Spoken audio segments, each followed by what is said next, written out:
that process of acquiring gold has attracted or has made the Bank of Ghana or GoldBod, the two of them, incurred losses to the tune of 22 billion. That is where our worry is.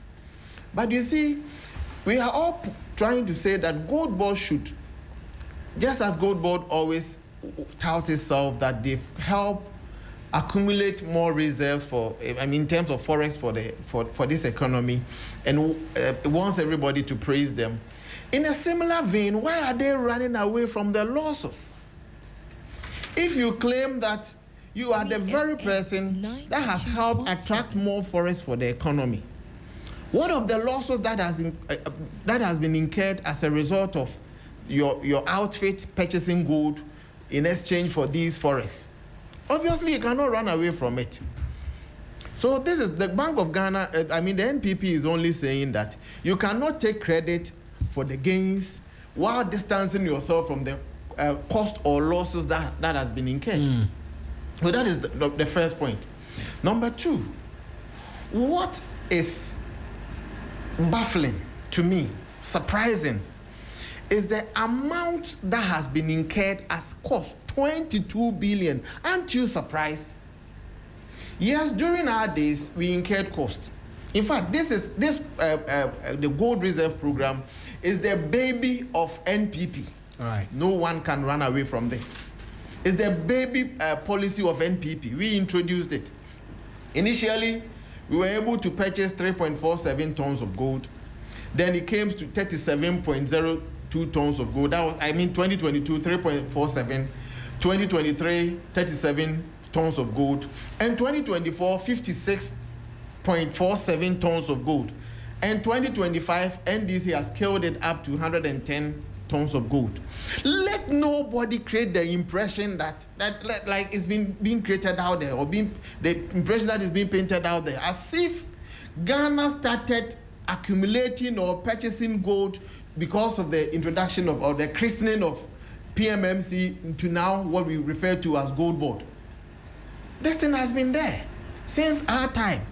And the point is, NDC in their manifesto criticized us and even went ahead to say that they were going to investigate appointees of NPP for these same losses that we are talking about. But it wasn't at this magnitude. That is where my worry is.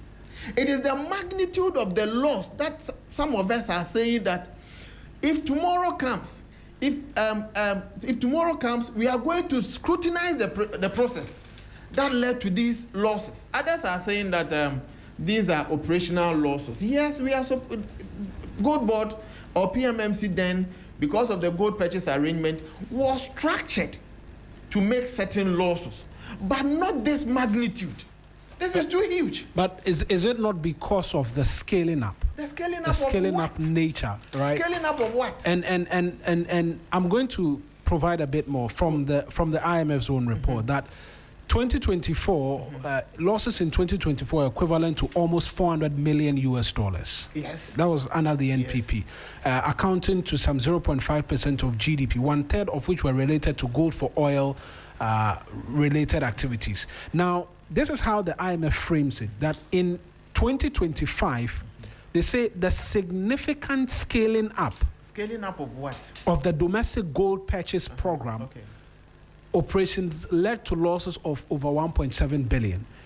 Does the phrase significant scaling up not answer for the fact that in scaling up, then you are also scaling up the losses? Because, there's a general admission. I'm just asking that question. Let's say it's been doubled. Would that amount to 1.7 billion? We purchased 4 billion worth of gold, and made losses of almost $400 million worth of. You purchased 4 billion worth of gold in 2024. That is for the gold purchase arrangement by Bank of Ghana, 4 million worth of gold, and we made losses of $400 million. In the same vein, GoldBod has purchased, or let me say Bank of Ghana has purchased a little over $10 billion worth of gold and has made losses of $1.7 billion. Aren't you scared? At least, if we are to go by the 2024 standard, 400, the 1.7 billion loss should have given us about 16 billion worth of gold. Do you agree with me with that? If you have to go by the 2024, the losses that we made, this should have given us about 16 billion worth of gold, not the 10 billion. So why should 10 billion cost you 1.7, whilst you have $4 billion having us incur $4 million loss of gold? So that argument is a non-starter. It doesn't come in at all. The situation has worsened. In fact, in percentage terms, if you look at it, during our days, the percentage of loss was 10% in 2024. But if you are to look at how much has come to in terms of revenue to Bank of Ghana in dollar terms, it is now 17%. So what has changed? The additional $700 million. What has accounted for that loss? And in any event, you see, our losses go or run above the 1.7 million. You know why? Because during our days, we were taking what we call withholding taxes from small-scale miners, which was revenue that was also coming in. NDC, since taking over, abolished the withholding taxes. So the benefit that we were getting in addition to the gold that we purchased, that has also been lost. So if we are to add that to the losses, we will travel beyond the 22 billion that we are talking about. Let's even take the withholding taxes. You remember our days, not every gold was purchased by Bank of Ghana, but the record has it that the gold that went through PMMC was about $10 billion during our days. But Bank of Ghana, as part of the gold purchase arrangement and the gold, the gold purchase arrangement and the gold for reserve, managed to procure 4 billion worth of gold. Mm-hmm. So considering the 1.5% withholding tax that we charged, those that went through PMMC, we benefited. My own estimation is not from any official source, but by this, assuming everything that went through PMMC attracted a 1.5% withholding tax, it means the country raked in about $150 million. Let's subtract that from the 400 million IMF is talking about. It means ours will be lessened in terms of the debt accumulation. So that is why we are saying that the processes that GoldBod is using is questionable. It is opaque. It is not transparent. Because one, the purchasing of gold, the pricing, the sales decision, the discounted sales decision of GoldBod is also part of the reasons why we are accruing so much. And the deferred sales, they will accumulate gold and later on decide to sell. Meanwhile, during our days, we were using spot pricing. You buy, you sell, you make minimal losses. So it is a structure that is making us make so much losses. That is why we are saying that the opaque system has to be investigated. We don't know the single aggregator, that monopoly that they are enjoying. I've heard spokespersons of GoldBod say that they had to bring in special incentives to get the gold because smuggling and all of that. No, previously during that we had smuggling. As we speak, we still have smuggling going on. 30 more seconds, because we still have smuggling going on. So does it make sense to incur losses of 1.7 billion? It doesn't. All right. It doesn't make sense at all.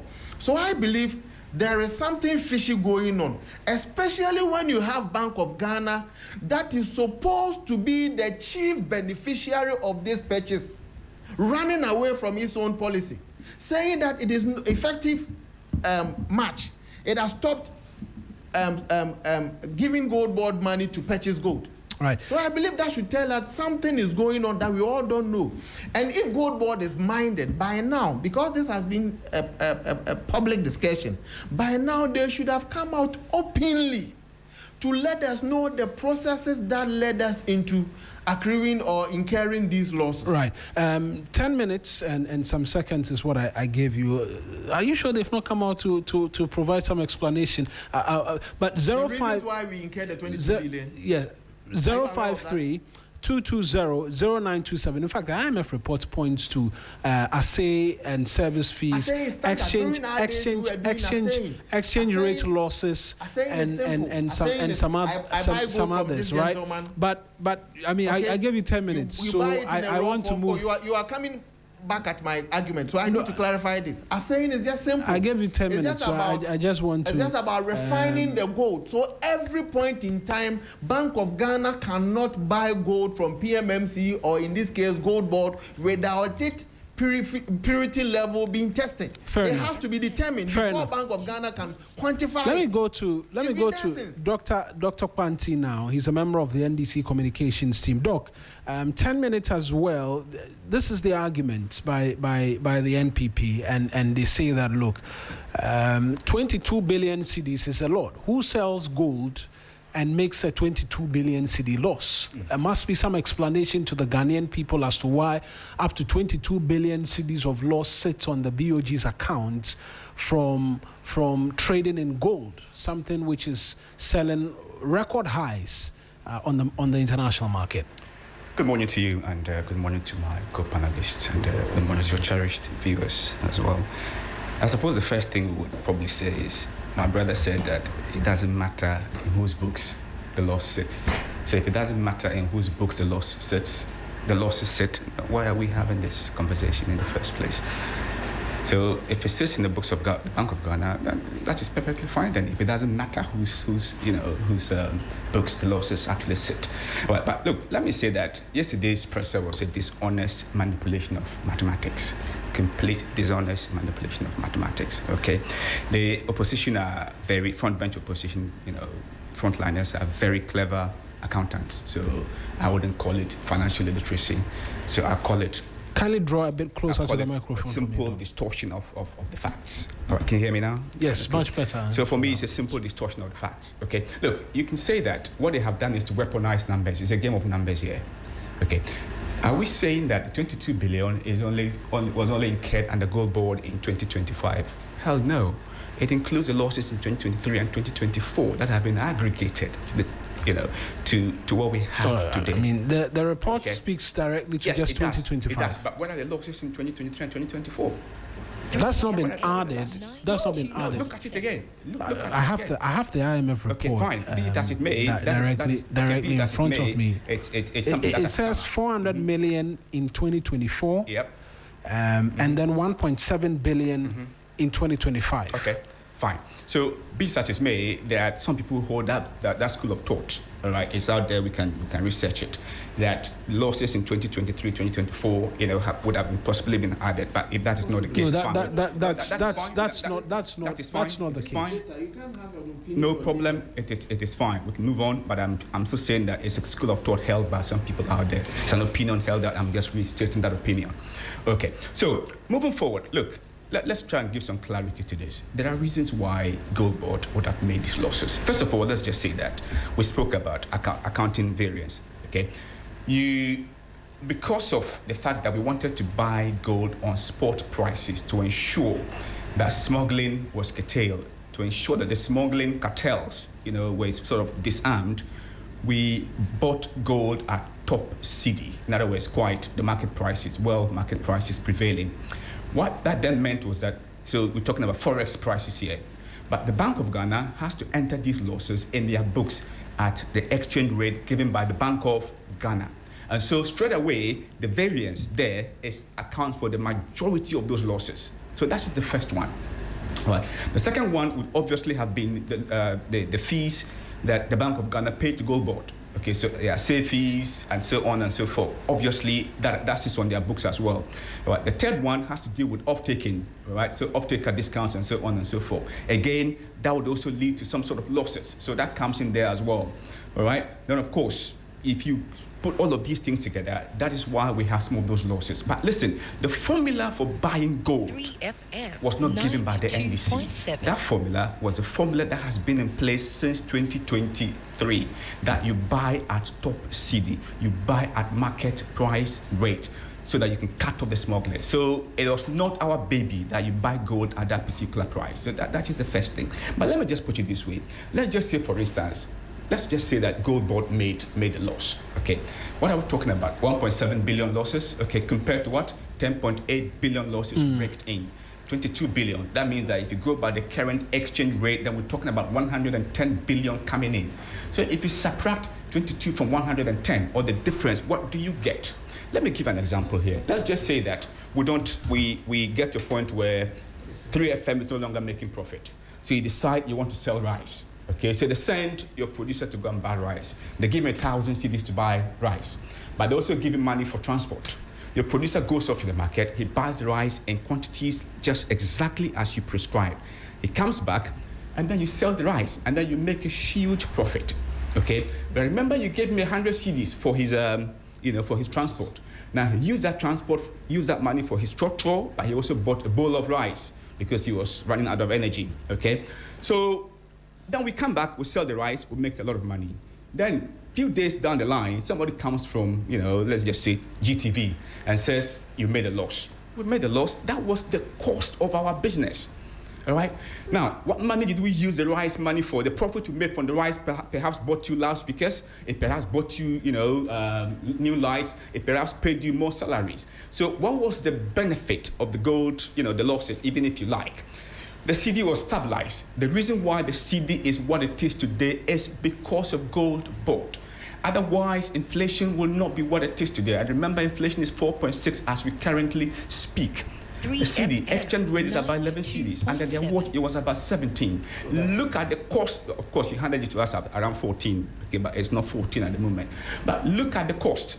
All right. So the benefits are clearly there. Is it the outsider, in this case, the IMF, who should tell us that we have made a loss when we can clearly see the benefits?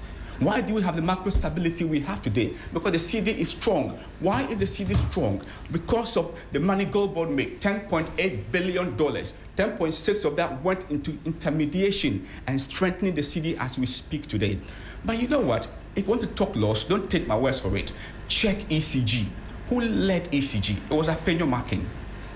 Why did ECG leave us?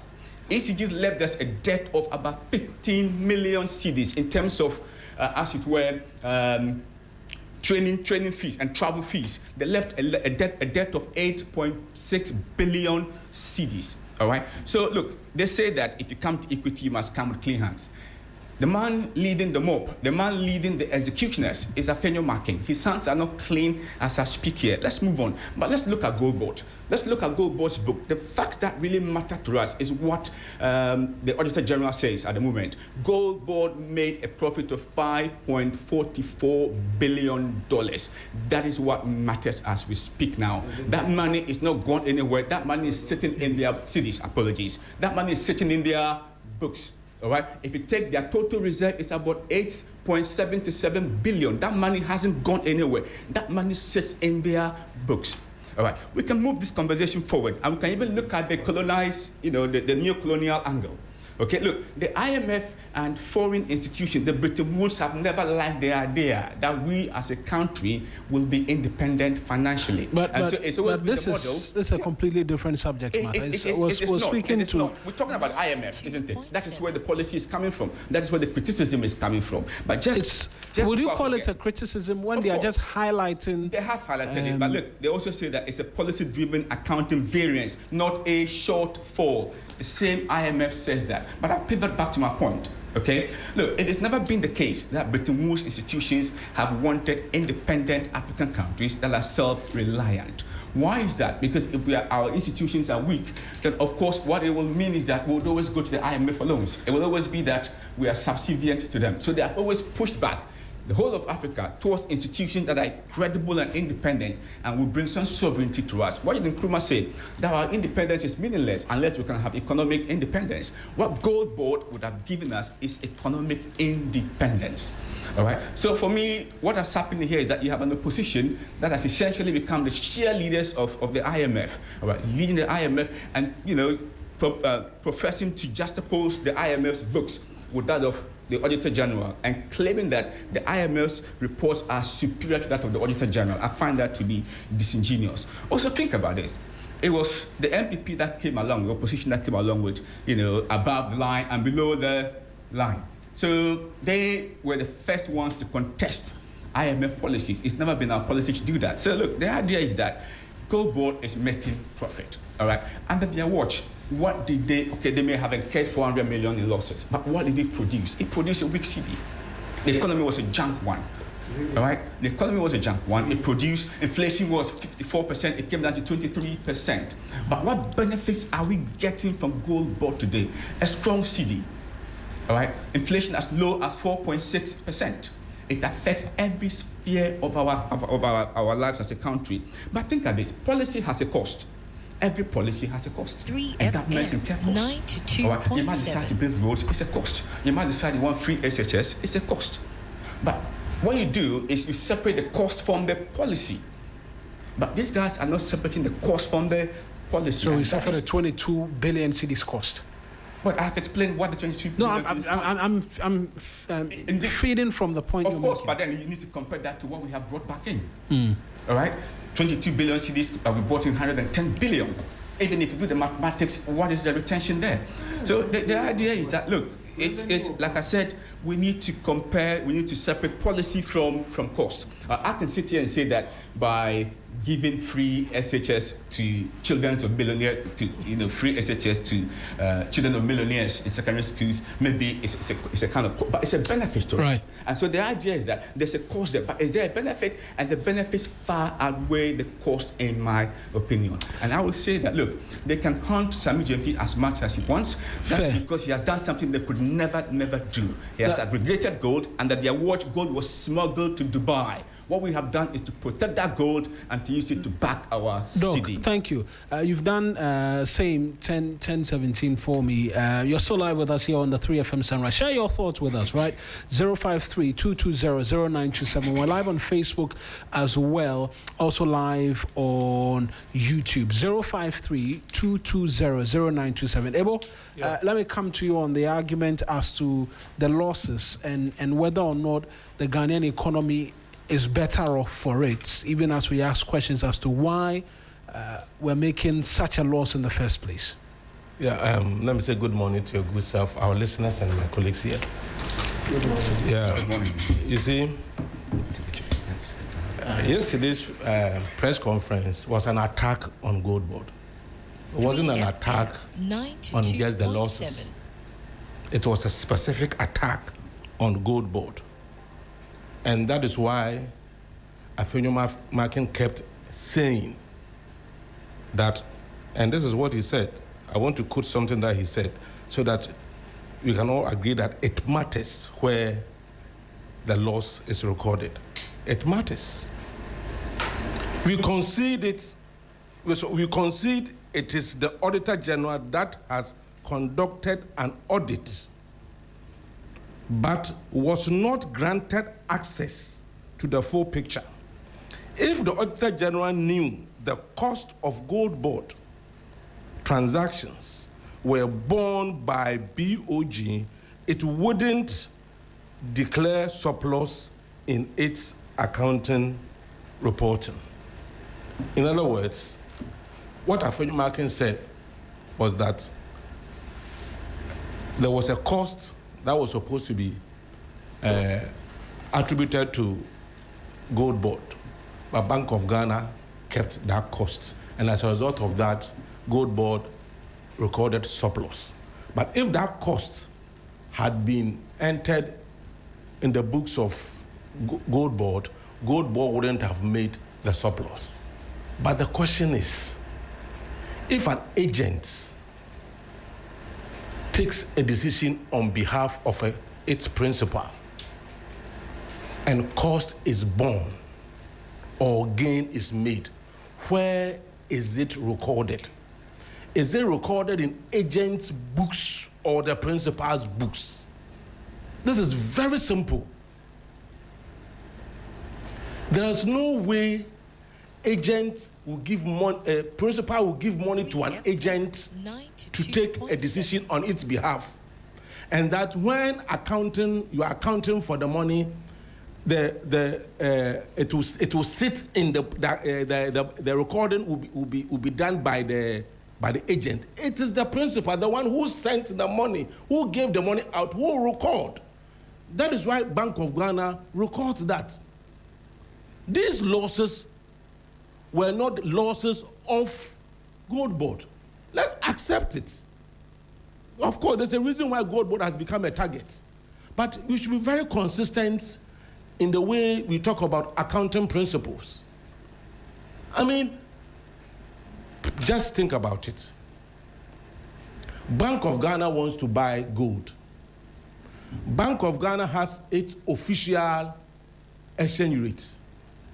But the rate at which the gold is sold out there is the spot rate, which is higher than Bank of Ghana's official rate.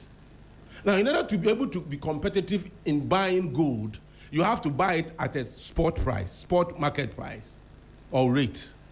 Now, granted, or let's for simplicity's sake, let's take it that Bank of Ghana's rates is $1 is equal to 10 cedis.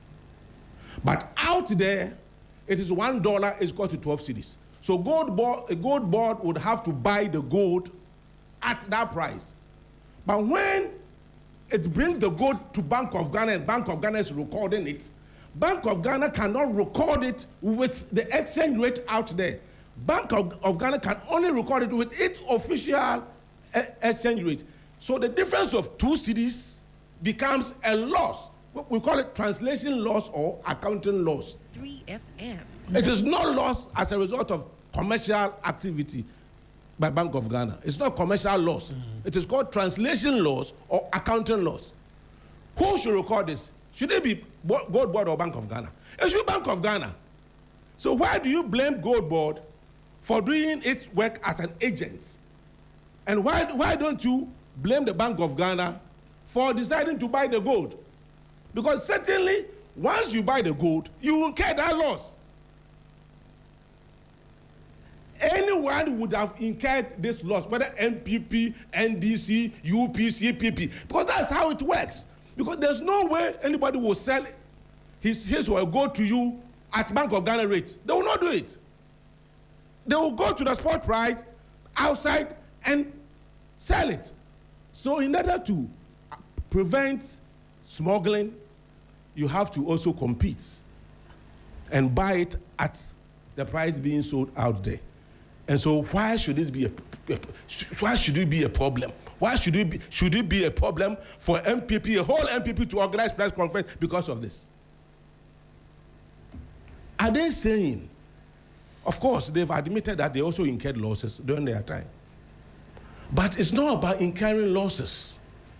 It's about the benefit as well. If you do juxtaposition in terms of cost-benefit analysis, what was the effect of their gold trading on the economy? I'm talking about MPP. What was the state of the economy and the MPP? We are running an economy that is predominantly driven by imports. And as a result of that, the most important thing to control, to have control over, is your forex, your foreign exchange. So if you have a mechanism, a system in place that is helping you as a nation to control your foreign exchange, to have control over your foreign exchange, so that your economy will be stable, people can plan properly, your inflation can come down, you can cut down imported inflation, and for your inflation to come down, people can plan properly, businesses can do better. You are complaining about what? What is the MPP's complaint about? That Bank of Ghana has incurred losses and they want to force these losses on GoldBod? Is it because of Sammy Gyamfi? No, is it because of Sammy Gyamfi? Because Auditor General has conducted audit on GoldBod's activities. He said, no, the surplus that was declared by Auditor General, we don't accept it. Auditor General forcibly put that loss in Bank of Ghana's books. Put it in the books or on the books of GoldBod. Why should we do this to ourselves? Look at what has happened to this economy because of GoldBod. I am telling you, if MPP would have regretted, because last time I said that, I said GoldBod was in NDC manifesto 2020. When they lost the election, MPP should have been smarter to implement this policy. It's the best thing that has happened to our economy. It's the game changer of our economy. And you think IMF will be excited about it? Don't you think they'll be excited about it? Because IMF becomes irrelevant. If nations, if African countries would depend on their natural resources, gold and other things to strengthen the economy, what would the use of IMF? Do you think they will be happy? But that's not even the case. But you think MPP will be happy that the economy is stabilized? If the economy is stabilized, what would be the basis for them to argue about the economy? Because the person they're going to present, all that they presented, all that we were made to know about him is that he's an economist.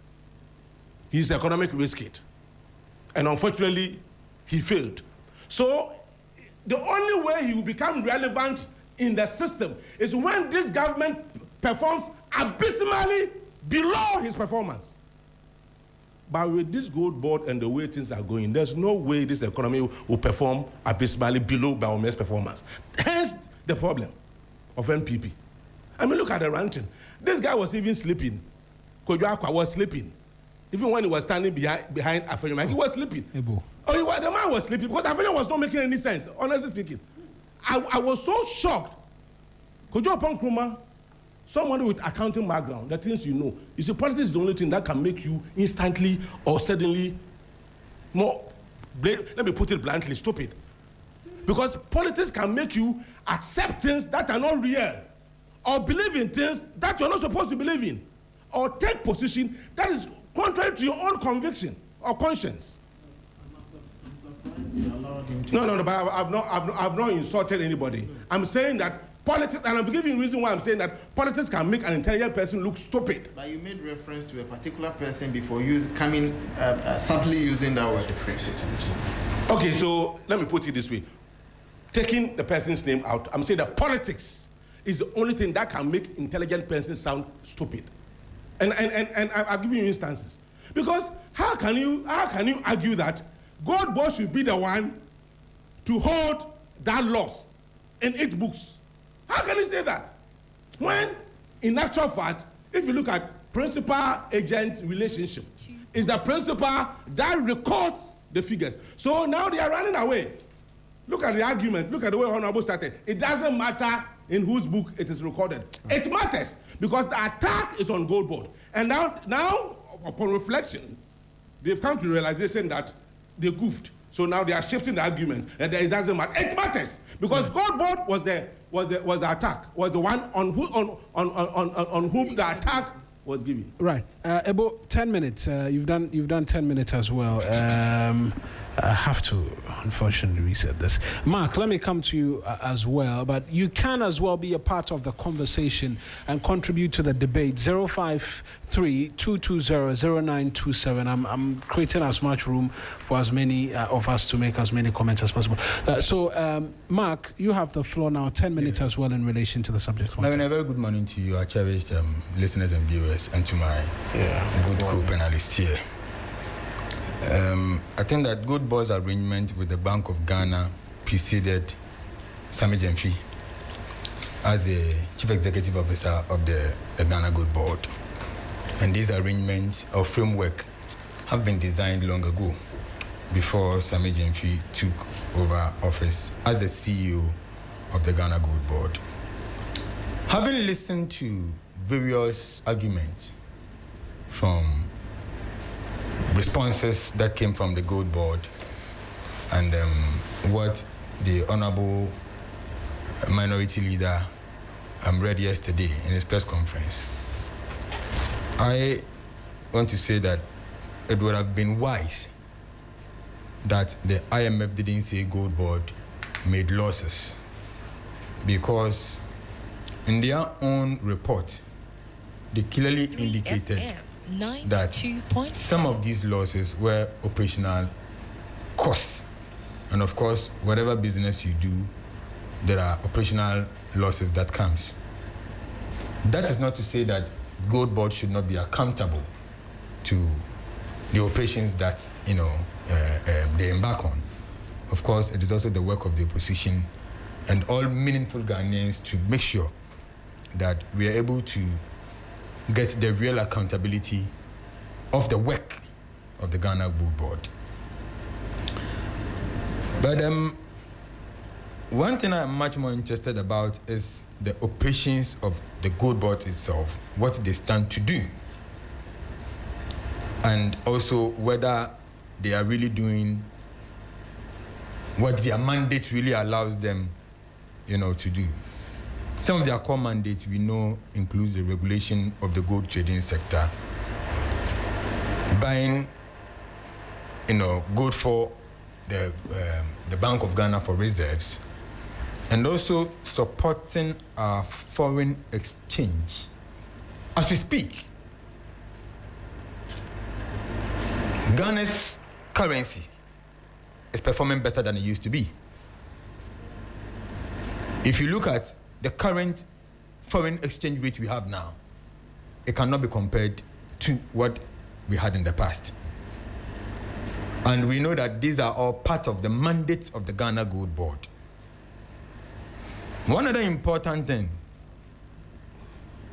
that I am very happy about, and I would have been happy if the NPP had done this, is their ability to curtail or stop gold smuggling and the illegal trading of gold. 3FM 92.7. We were here in this country when, in the previous administration, it's on record, that the quantity of gold that left the shores of Ghana, which were on record, or that were recorded, is way below the quantity of gold that were received outside Ghana.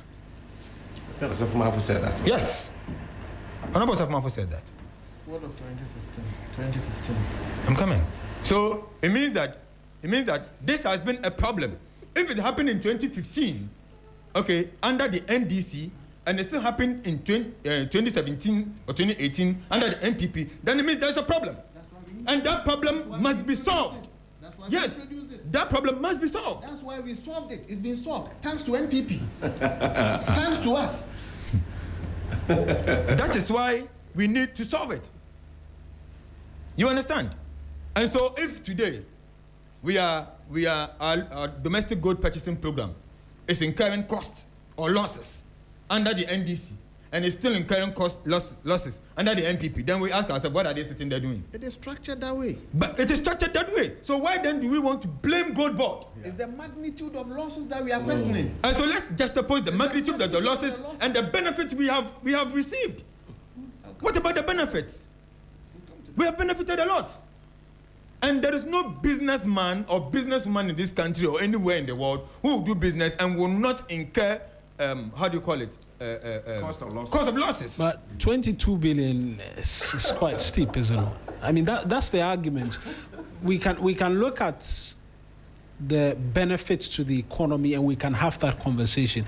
The conversation being had right now, or perhaps we want to merge it because it's a question that's coming up, right? 22 billion, right? We understand it is huge. But why are we choking the 22 billion in the necks of GoldBod? Why? GoldBod is an agent. Why aren't you asking BOG to come and respond to these issues? Yeah. And you want to hang GoldBod?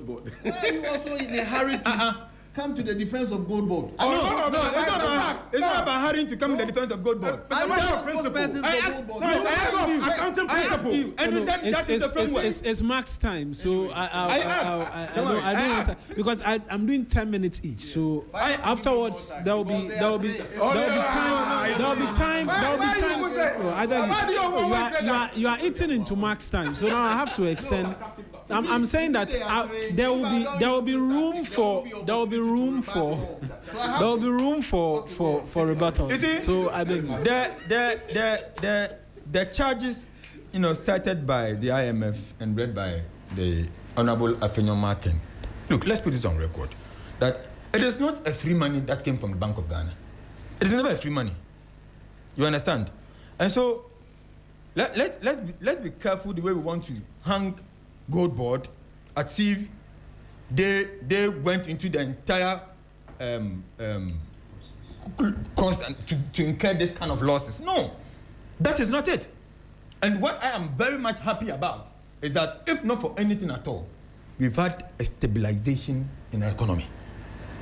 What would the level of our inflation be? Not if GoldBod didn't come in as an intervention. Of course, I understand that this is an existing framework that Sammy Gyamfi came to inherit. What benefit did he give us? And if you are talking about 22 billion, why do you still want to choke it, on the necks of GoldBod? When we know that GoldBod is just an agent. So what I'm saying is that, IMF, yes, they wouldn't want any independent country to be independent as it is. You recall that some time past they came out with a report that indicated that GoldBod have made losses of about $214 million. And GoldBod, refuted that fact. IMF didn't come back again. I didn't see any reports from IMF coming back. They are not happy. Of course. And it's about time as Ghanaian people and the people of Africa take hold, take possession, and make good use of our own mineral and natural resources. Why would it take IMF to come and give us all these reports? And what are our institutions doing? Let's go to the records of GoldBod itself. Let's go to their financial records. Have they incurred any loss? They said they've made surpluses. 5.44. So 5.44. So let's deal with GoldBod separately, if you want, and deal with Bank of Ghana and question Bank of Ghana why we made these losses. Because GoldBod doesn't trade forex. And so whatever amount of money GoldBod uses to purchase the gold, when it gets to the differentials, the exchange rate differentials, yeah. The exchange rate differentials, it is Bank of Ghana that bears those responsibilities. Why then do we blame GoldBod? And they are just accounting loss. Now if you look at the statement read by the minority and what they are actually saying, it's about governance, and good governance for that matter. We are looking at who would come to do better things for us as a people. It is not about when we come. Officials of GoldBod should be mindful that bail conditions will be very tough for them. This cannot account to good governance.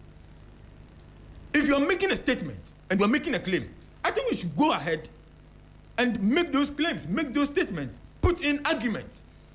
But to come along the line to say, when we come and you are arrested, when we come, we arrest you, and when we arrest you, it will be very difficult because you need to bring some people say you have to bring Jesus Christ. No, 50 billion Ghana cedis.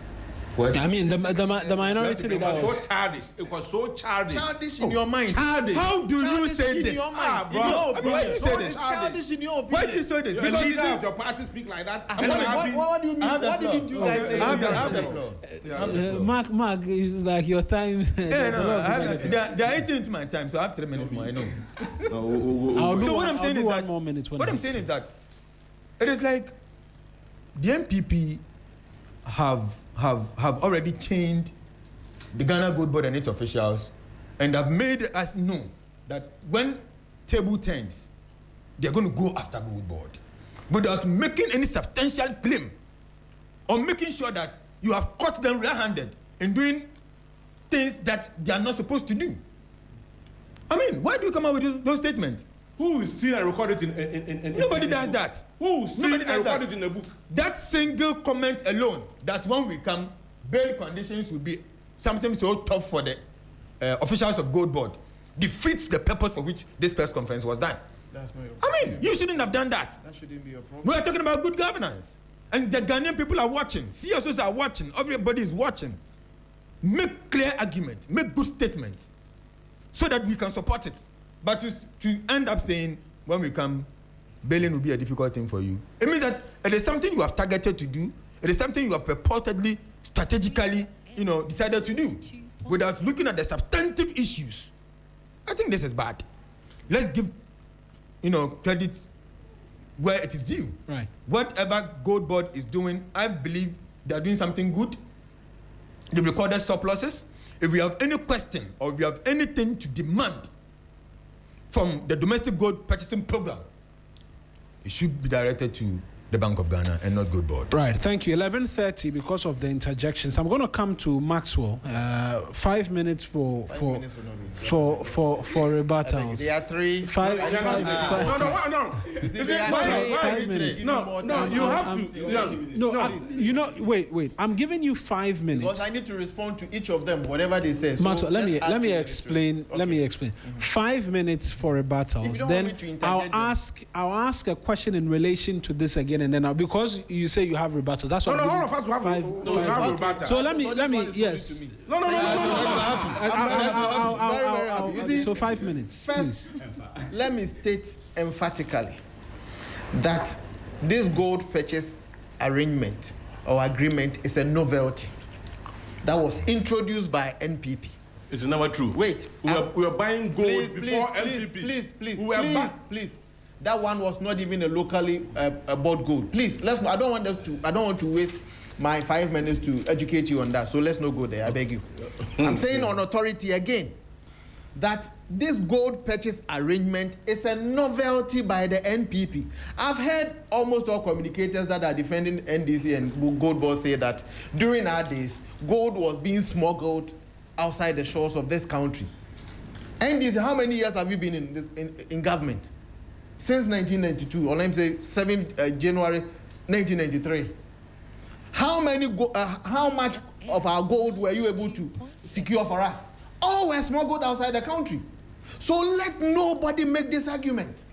Let nobody create the impression that under us, gold was being smuggled and you have come to save the situation. Because under you, Prof. Mills' days, JDM1, President Rawlings, President Kufuor, all our gold was smuggled out of the country.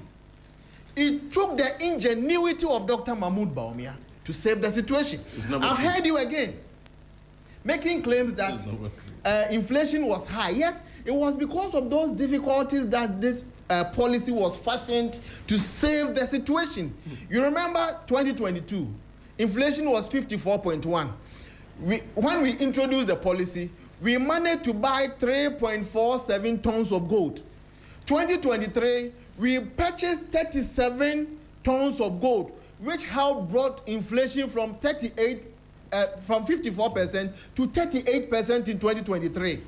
Again, in 2024, we purchased 56.47 tons of gold, which dropped inflation from 38% to 23%. So NDC should have it at the back of their mind that it isn't their making. It isn't because NDC came in, GoldBod was set up, and all of a sudden inflation has dropped from 23% to 4% or 5% that we see today. The point is, inflation was already on the decline, thanks to a policy that was instituted or brought in by the NPP. We have to establish this fact. This is an incontrovertible fact that I don't expect anybody to contest.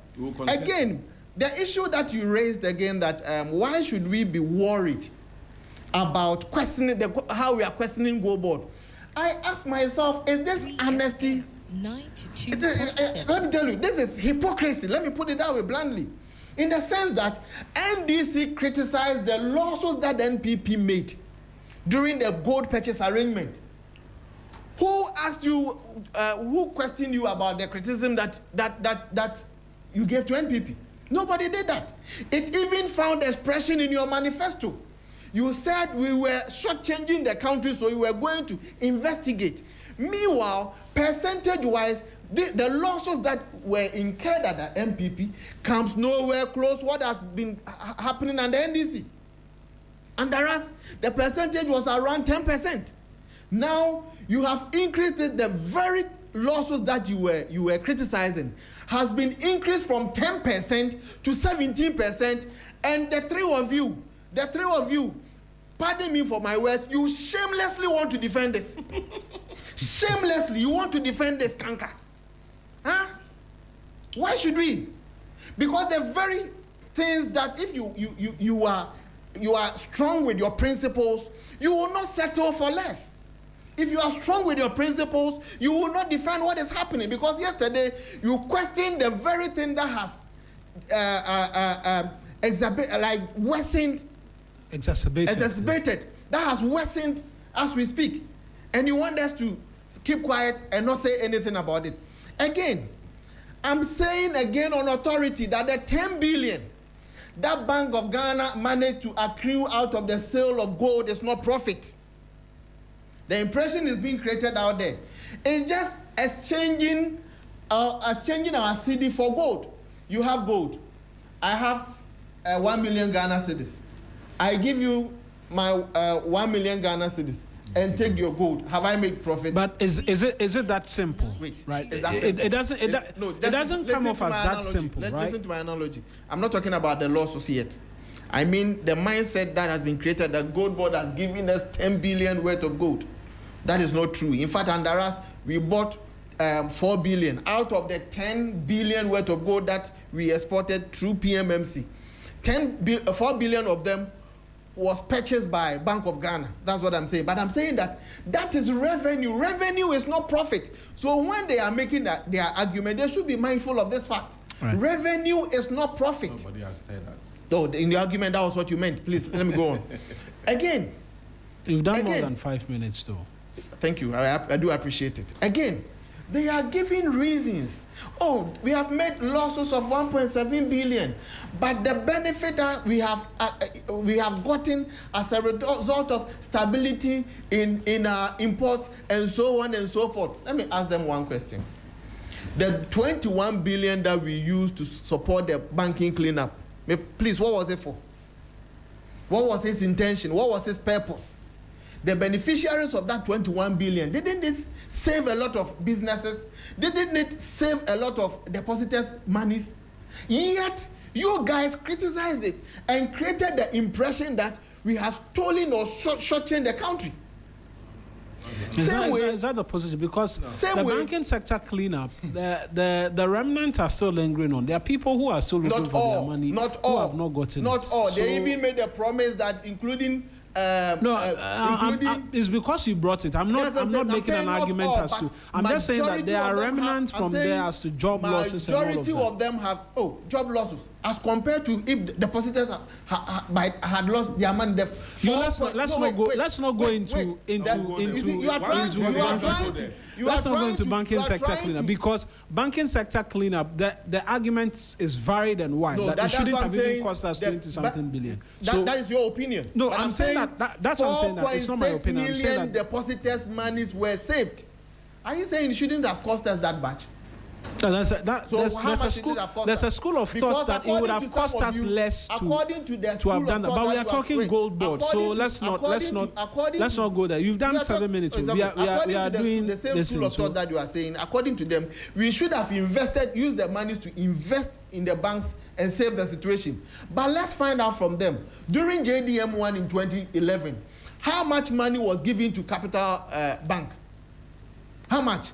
And it still went down the drain.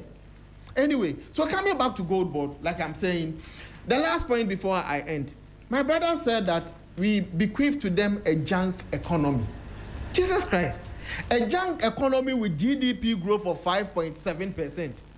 A junk economy that fuel was cheaper than it is today. A junk economy that had electricity, water, cheaper than it is today.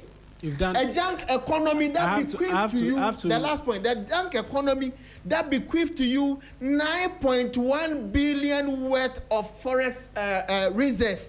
How do you christen or label that economy as junk? We bequeath to them a strong economy as compared to what they bequeathed to us in 2016. Then this will be the best of economies under. 8:30. Let me go to Ebo because you have a right of response. So Ebo, come in for me, and then I'll moderate the time from here. It's obvious that now they are running away from their own words. Yesterday's press conference was a blatant attack on Sammy Gyamfi and GoldBod. But from what Honorable just said, it's so obvious they are running away from their own words because it doesn't make sense. That the kind of argument they made yesterday did not make sense at all. In fact, I was so ashamed because of the relationship I have with Afenyo-Markin. I was so ashamed yesterday, and I understand him because he sees the whole thing as a game. Recently he had an interview and he said NDC is taking this game too far. So in his view, it's a game, So he doesn't say anything wrong with, corruption. He thinks everything is a game. The whole thing is a game. So probably you have to understand him if, he did what he did yesterday. But you see, it is not, I told you, it is not just, we don't trade, you see, Maunia, we don't trade in gold for trading sake. We trade in gold to have a benefit as a nation. So when you trade in gold, the question is, what is the end game? What do you stand to gain as a nation? And the MPP, we had this gold for reserve and gold for oil. They told us, with the introduction of gold for reserve and gold for oil, we are going to have control over our forex, and also fuel will be cheaper at the pump. But it wasn't so. In fact, the economy was so bad that Dr. Bawumia himself ran away from the economy. The economy was so bad that Dr. Bawumia didn't want to be associated with the economy. And it wasn't NDC or Ghanaians that said the economy was in junk status. It was the international rating agencies. Why were you locked out of capital market? If your economy was so good, why were you locked out? Why were people not prepared to give you money? Because the economy was so bad. That's why I'm saying that given what GoldBod has brought to the table in terms of its contribution to the stability of Ghana's economy, there's no way MPP will be happy about it. Hence, this attack, let me tell you this, and I said it the last time, not here. You see, thieves have started coming up with strategies. Now, if you see thief and you shout thief, thief, the thief also shout thief. Also shout at someone as thief. So that people will be confused as to who is the real thief. Yesterday, this loss that is recorded openly in books, Afenyo-Markin says it amounts to corruption. Can you imagine that? What didn't you say yesterday? And listen to this, what is recorded openly, blatantly in books, that this is a loss we incurred as a result of our economic activities, which has given us profound benefits in terms of economic stability. Afenyo likened that one to the kind of corruption that went on under MPP. Can you imagine? So it's like thief calling somebody thief to confuse Ghanaians. We know who are the real thieves in this this country. We know those who are facing the law court. We know those who don't want their cases to be continued. We know all of them. We know the thieves, the real thieves in this country. That they looted this country so that their own member, a senior member of their own party, said MPP were looting Ghana as if there were no tomorrow. And so we know the real thieves. So Afenyo-Markin cannot stand on this to get the impression that, yes, we are all thieves. In fact, we know the thieves. This is not thievery. What they did was not in open books. What they did, what NPP did to Ghana's economy, the looting that went on, were hidden looting. It took us a long time to be able to discover those looting. So they should not compare the two. This Sammy Gyamfi is a target, and understandably so. Why should we make him a target? Well, that's what you've done.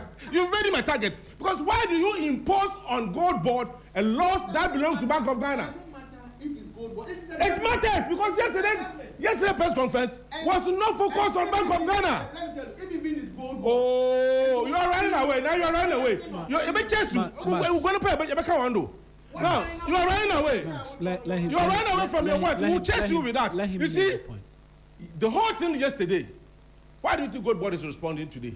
Because the impression is being created out there that GoldBod has incurred a loss and it amounts to corruption. To the extent that when they come, Sammy Gyamfi will be arrested. And look at the impression, the picture they are trying to paint in the minds of Ghanaians. Are you getting the point? So let's put the things where they are. You are not running away from it. We'll keep you there because if you compare looting that went on in this country, but I've said the losses would have to be recorded in Bank of Ghana's books, which has been done. So why do you accuse GoldBod? Why do you want to superimpose that loss in the books or on the books of GoldBod? And you are happy there are losses, right? Of course, if you are trading, but you said, but you yourself, you said the way, you said the way the scheme is structured, you certainly incur losses. And it's under to this tune. To what tune? 17% losses. But do you know the opportunity cost? Opportunity? Have you considered the opportunity cost? The very thing that you criticize. The very thing that you criticize. It's my time. If GoldBod had not done what it did to gather the gold for Bank of Ghana for us to have the kind of stability we have, do you know how this economy? So what is he talking about? Do you know how this economy would have suffered? Don't you know what happened? Okay. Do you know? Can you quantify the cost of haircuts? People died because of the haircut. Because of the haircut. We have prevented the haircut this time. We don't want to go back to the haircut. So if a government has put in place a mechanism that is stabilizing our economy, that is helping us not to go back to the IMF, and you are not happy with it, no, you have some. It's because the familiar spirit has taken over NPP. They don't want any better thing for this country. And let's call them out. How can you do this to this country? After you destroyed Ghana's economy, you went to the IMF, your own candidate ran away from the economy. Somebody's cleaning your mess. You don't want to give the person a peace of mind to do it, so that all of us will suffer again. We should call them out. Right. Now they are running away from their own words. It doesn't matter in whose book they stand. Doc, let me come to Doc. Let me just say clearly. Let me just put it clearly that it is not the NDC that said we were a junk status. Those comments, it's a fact that was put together by international rating agencies. That was not our but the facts were there. Okay, the facts were there. The facts were there. They said 2024. Okay, the CD was weak. No, I'm asking you. 2024. The CD was weak. Just, I don't want us to be inflation was high, and so it was. Are you saying that we were declared junk status? I have got a few points to this one too. 2024. You don't ask the questions here. You don't get to ask the questions here. And you don't get to ask the questions here. So it was not. It was not as you said it. These were international agencies. Okay. Now listen. You may say that the GDPP was not a novelty. Okay, it was, but you cannot say that Dr. Bawumia's DGPP, the GPP domestic gold purchase was not the same as Sammy Gyamfi and President Mahamudu's GoldBod. The two are completely different. If for nothing, PMMC had. What's different? What is different? Because GoldBod has a mandate for traceability and for sustainability. They didn't have that. Okay, they did not. Okay, they did not. On top of that, PMC had 110 employees. GoldBod had 450 employees. Now their cost with the 110 employees was 129 million cedis. GoldBod cut it down to 109. 20 million savings, okay, and gave employment to young people in this country to the tune of about 300 employees. Okay, so look, it is also the case that if you read a report by the University of Ghana by Professor Ebo Texin, Professor Ebo Texin says that for every $1 the Bank of Ghana gave GoldBod turned $18. In percentage terms, that is mind-boggling. Okay, that's an 18-fold in terms of, you know. So yes, you like I said CDs. No, we're talking about. You said dollars. So yes, the correction is actually right. Both said yes. That's what. See, so he prefers the IMF's interpretations than to University of Ghana indigenous professors. Okay, so that is that bit there. Okay, look, they may have brought it down to 23%, but that was because of the gold purchase. But it was the inflation was coming through the CD. That is why the inflation was high.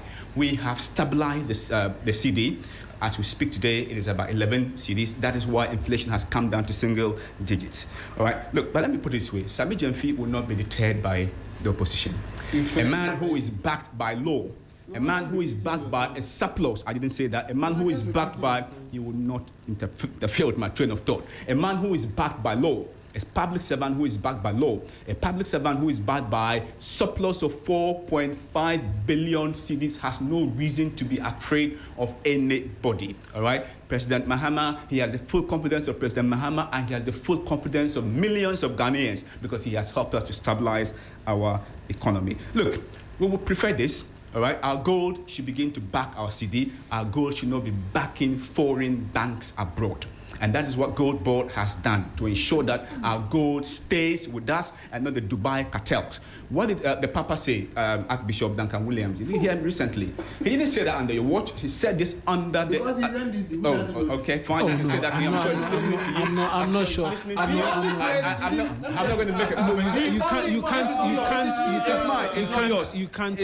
I'm saying no. You see, when relax. I just want him to look. Okay, when Ebo, before you even attempt an explanation, when Ebo was speaking and there was a casual allusion as to Kojo Pong Nkrumah. But that was an insult. No, wait. This is no insult. This is no insult. No, I'm it wasn't saying that it belongs to a particular let me group. make the point. In fairness, that was not an insult. I'm saying that you can't make allegations against the person when he's not here to respond. No, I'm saying you can't. I'm not wanting you to explain. I'm saying that you can't make an allegation against a person that he belongs to them when he's not here to respond. Is it dirty to be part of NDC? No, it's not about dirty. It's not. Nobody is making a suggestion that is dirty, right? Nobody's making the claim that he has soft spots for NDC. Period. Right.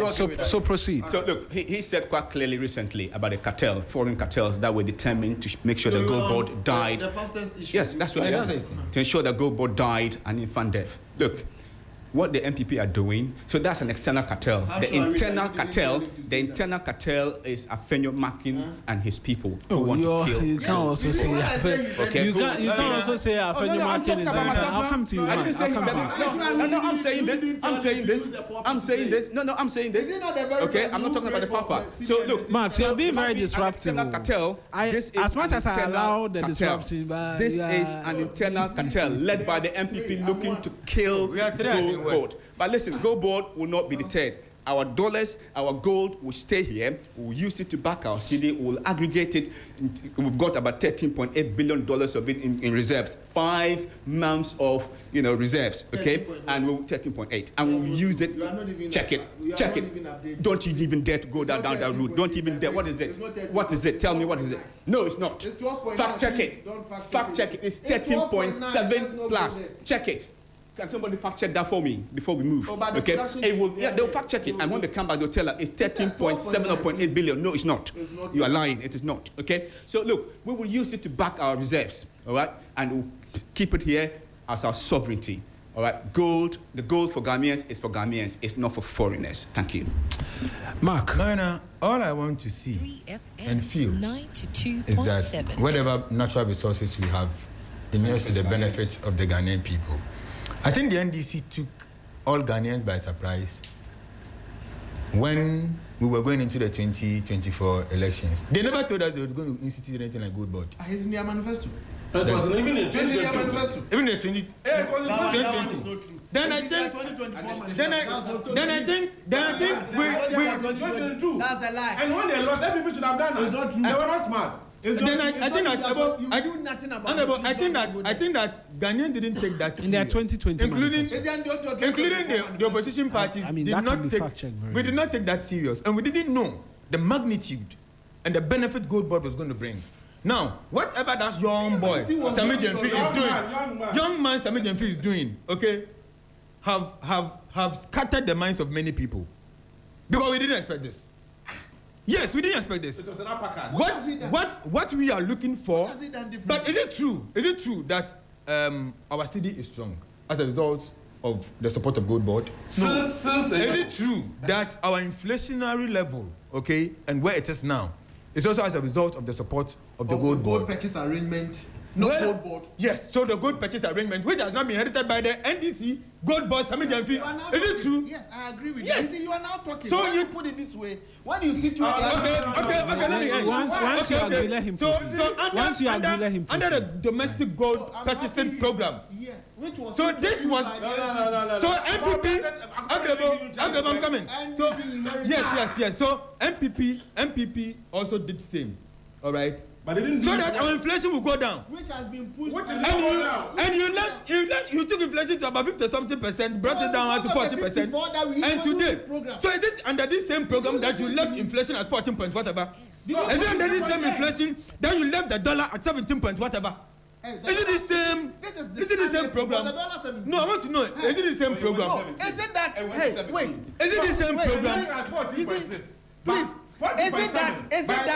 that? Wait. Is it that you are being dishonest or you don't read? Maxwell. Let me talk. You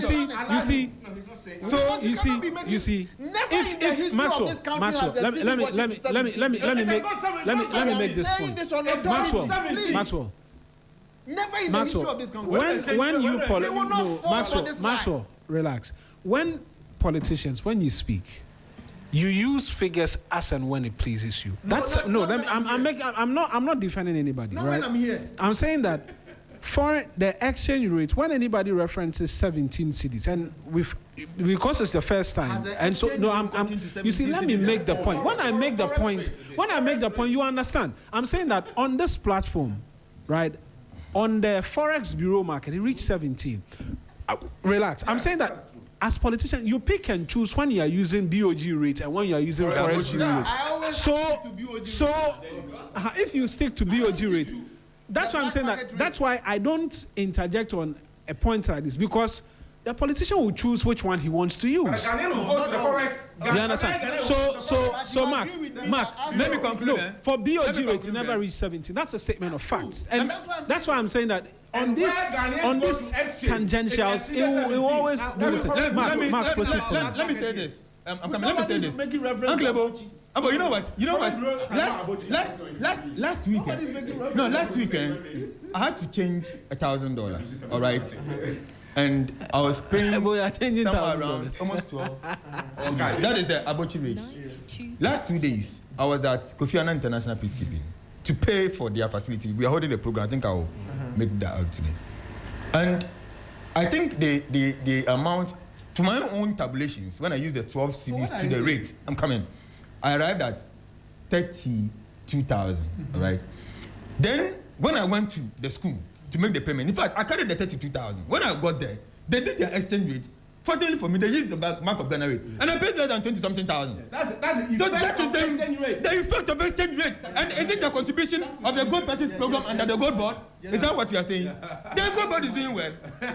Why then are we trying to hang GoldBod? The whole economy. Why? No. So do you know what happens to our debt? Did you also incur losses? No. Do you know what to... And what is the benefit Ghanaians are? Hypocrisy. What is the benefit Ghanaians are? What is then the benefit to Ghanaians? That is the more reason why we introduced. You incurred a lower cost at a 14 point something inflationary rate with about 17 Ghana cedis, which you don't want to agree to $1.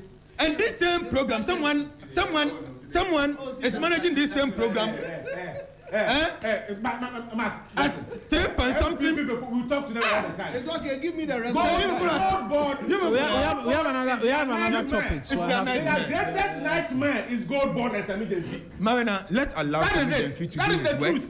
Sammy Gyamfi is today, meeting the President Accountability Series to give us his version. I don't want to believe that it is because of what Afenyo-Markin did. That is why Sammy Gyamfi is coming. No, even if it's because of that. You know the point. Well, it's fine. So for me, let us give Sammy Gyamfi and GoldBod the opportunity and the support to help us. But it's not more than 10 minutes.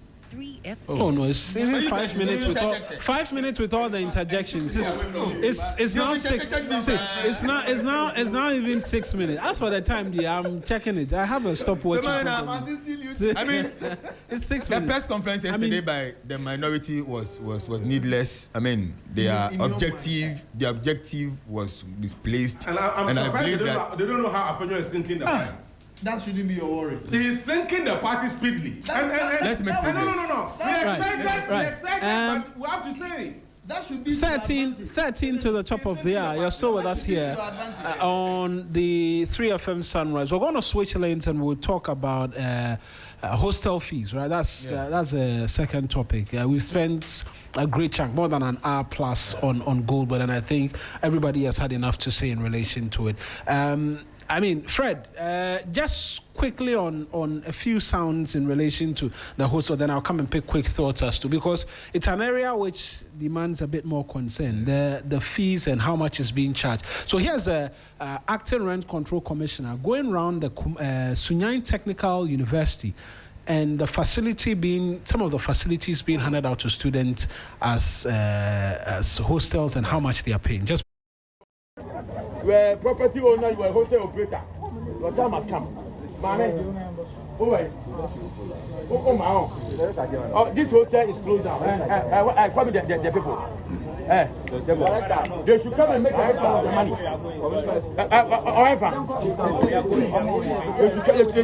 They should come and get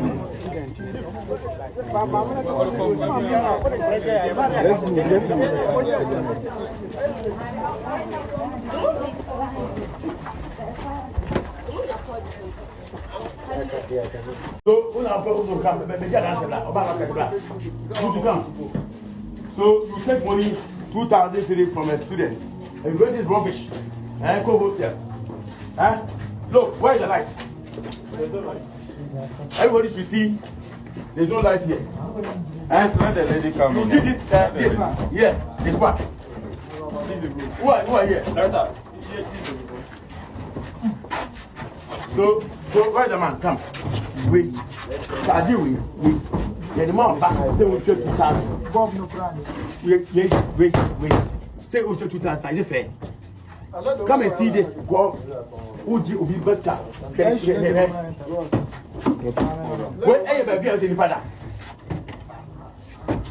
Wait, I was in the part that's the end of down. No window.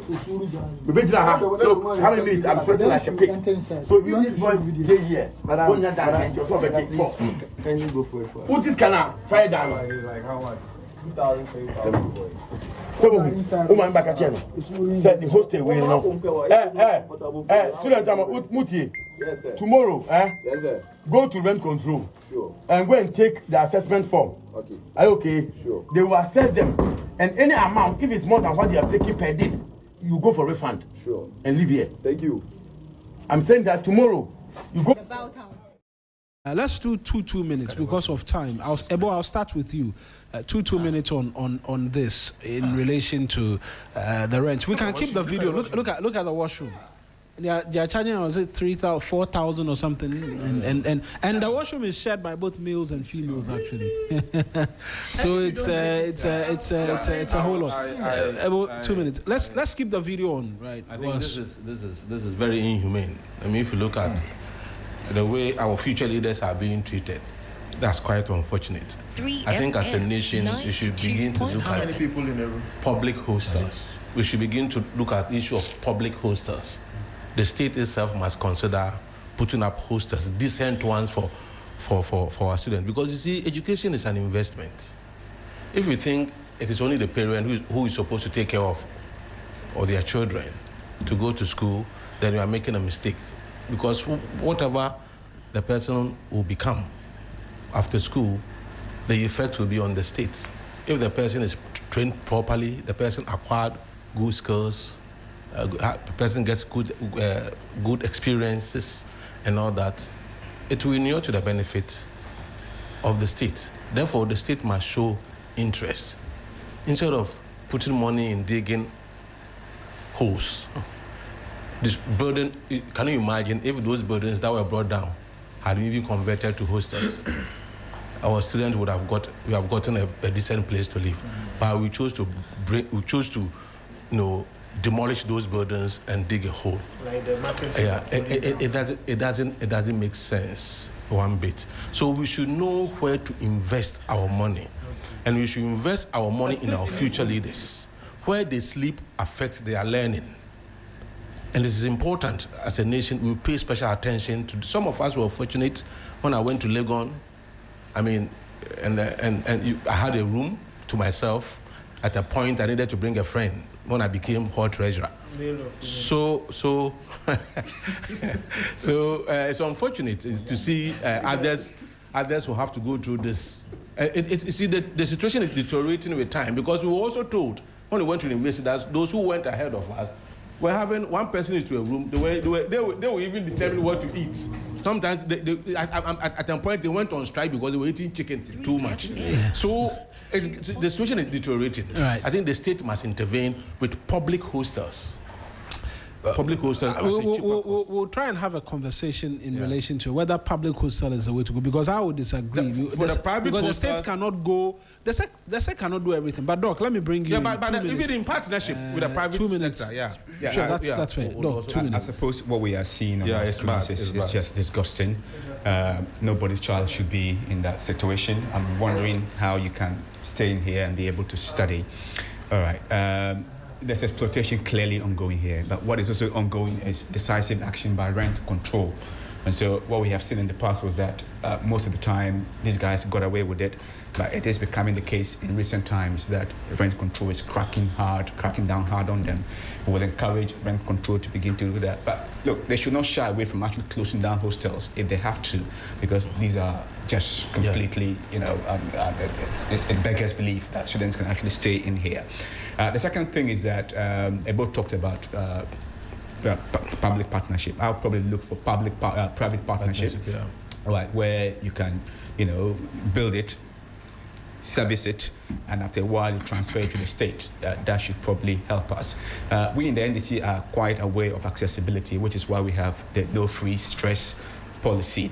But yet, we do know that accommodation is a real problem, and I think going forward, government will take action to make sure that our students and our future leaders don't get sick for going to school, but that school should be a place where they can enjoy university and be able to thrive as our future leaders. So yes, it's a problem, it's an eyesore, but going forward, I'm sure that the government will take action. The Ministry of Education and other allied agencies will take the appropriate action. Our students deserve better. Right. We'll make sure it happens. Right. Doc, thank you. Max, let me come to you, and then Ebo will have the last word. I will not. Mark will have the last word. I wanted to say Mark, and I said Ebo. It's so expensive to have your ward in the university. The focus is not even on the fees or the books, but the accommodation is so expensive. Like, he tried to play politics with it. I thought this is something that affects us all. That we will not play politics. As we speak, my ward is in K University, and I'm supposed to cough out 8,500 for her hostel fee. 8,500 for her hostel fee. There's post-stress fees. So if you didn't fail. You see, don't be distracted. Don't be distracted. Speak to You know why? Because they failed on that policy. I said don't be distracted. We are talking about hostel fees. Again, you see, you are saying government should intervene. Meanwhile, in your own manifesto, page 94, point number 5.1.5.2, you promised there that you were going to invest in building student hostels and facilitate the expansion of accommodation facilities. And in fact, they termed it as Bed for All program. You remember the Bed for All program by JDM? How many months into your government? 1 year. Wait. 1 year, 8 months. So we should wait till the last 3 months before you construct the hostels for us. All right? You see, they made promises. They failed on almost every promise they made. Almost every promise they made. Hostel. You want me to including the good domestic? I'm having us talk about hostels. So that's why I will not go into the failed promises. But with hostels, the promise that they made to the youth of this country, that they were going to provide something they call bed for all students by investing in our hostels. I'm asking. They didn't even find expression in our budget, number one. Number two, let's find out from them. How many of them, you are constructing markets everywhere. Why not commit some of the resources into expanding the hostels that we currently... Thank you. Mark, the key challenges with our hostel issues has to do with overcrowding, poor infrastructure, just as we've seen, lack of regulation. And what I am much more interested has to do with the effect on human security. Human security. There are no proper security that is available for these young people. And in fact, sometimes when they're in a room and there's an outbreak of fire, I ask myself, where would they pass? All exit routes have been blocked. Some of those facilities converted into rooms. And these are all serious issues that I think we should be very, very much concerned about. But you see, one thing has to do with the root causes. Is one, housing deficit, weak enforcement, and the profit motive of these hostel owners. Demand. It is demand. Demand is high. So definitely they have to move in. The demand and supply. So that motivates them. That's why I have to ask the government, the promise that they made to us, what has happened to it? Why? But you wasn't in power. You were in government for the past 8 years. You had 8 years. You were in government for the past 8 years. I agree. That's why they kicked. So let's not politicize. That's why they kicked the. So let's not politicize. I mean, when we want to politicize this, we will not go anywhere. We'll build them. We'll build the hostels. The issue is that. Are you saying we shouldn't? Let's make sure that we make education and where students will sleep a sacred place, all right, so that they can have the free mind and the opportunity, the ability to be able to learn, and that's about me. I promised the people of Cape Coast. I'm from Cape Coast. That they were building airport and harbour. Building and harbour. We need airport and harbour. I'm from Cape Coast. We are waiting for you. We are waiting for you. Let's not politicize. We still have time. We still have time. Yeah, let's not politicize it. So please, government should come in as soon as possible if there is any, private partnership that we want to do. There are a lot of lands here on Lagos. There are a lot of lands there. Why aren't we, taking advantage of it and bring in some private partners to come and build, run it for some years, and then hand it over to the school. Fair enough. Gentlemen, thank you very much for joining us in studio this morning as well. Dr. Stephen Kpanti Saka is a member of the NDC communications team. Ebo Bachman is Deputy Director of Communications of the United Party. Mark Ewusi